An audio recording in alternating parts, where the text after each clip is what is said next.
This is the outside of the Compass Casita 454.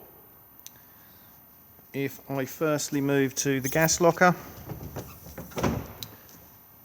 you'll see that we have room in here for 2 gas bottles. The regulator just sits here, and the hose then comes off the regulator and screws into the propane bottle and is tightened with a gas spanner. Bottle on and off on the top. Do make sure that the bottle is isolated for travel. This particular model is fitted with Alco trailer control.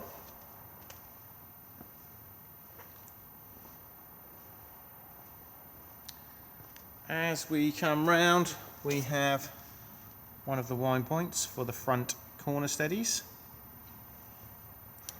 We then have water into the caravan just here. Take your submersible pump,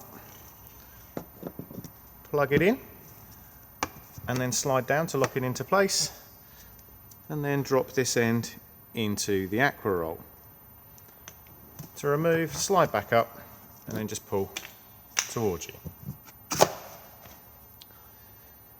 Battery locker just here. So we have the leisure battery,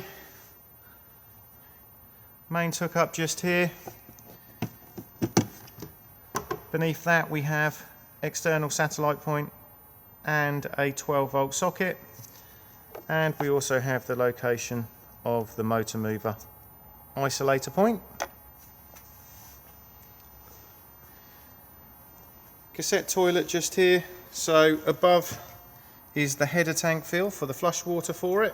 So you can pop your pink solution in here if you want to, and then top the rest up with water, either using a hose pipe or a watering can. Never travel with this completely full, because it will slosh about and make a mess inside the caravan as it's in motion. So to drain it down for travel or winterization, if we just come to the location of the cassette itself, you will see the drain hose for the header tank just here. To remove the cassette, just lift up and pull towards you. Before use, remove the cap and add your toilet chemical with a small amount of water. This is also where it empties from. Just remember that when you are pouring it away, to hold the button in here to release the vacuum inside.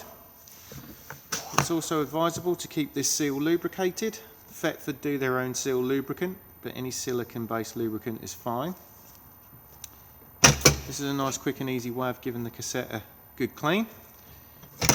If you do need to gain full access inside, this whole section can be removed. You'll see at the moment that this arrow is pointing to the locked point.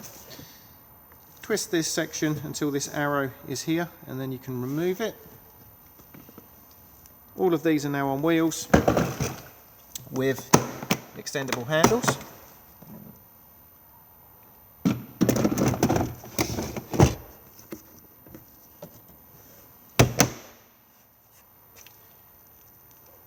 We have the Power Touch motor mover just there, and then as we come past the wheel, we have the grey water drains just here. So anything that goes down the plug holes then comes out at these 2 points here.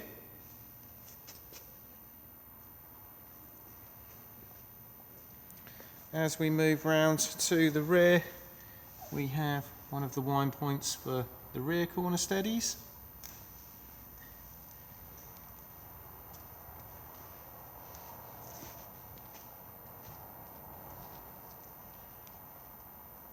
Then we have access underneath the fixed bed.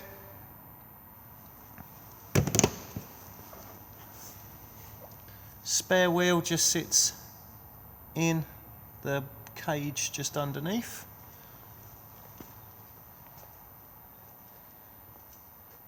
Vents for the Dometic fridge. We don't necessarily really need to do anything with these, but just make sure that nothing is obstructing them, and try to avoid spraying too much water at them when washing the caravan. We then have the weight plate just here. This will also give you the tyre sizes, the tyre pressures and the wheel nut torque settings as well. Access underneath the bench seat. You'll also see that there is a 3-pin socket there as well. And then we have the barbecue point. So you'll see at the moment that the barbecue adapter is actually still attached on a cable tie, so just remove and then attach the hose of the barbecue to this rib section here, and then fasten a Jubilee clip around it to secure it. This end here then plugs in where my finger is and will lock into place, and then you'll be able to turn the gas on. To release it, just push on the collar, push it up, and it will then pop back out again. This caravan is alarmed, and the alarm fob looks like this. If I now press it, we can arm on a single chirp, and if I now press it again, we can disarm on a double chirp.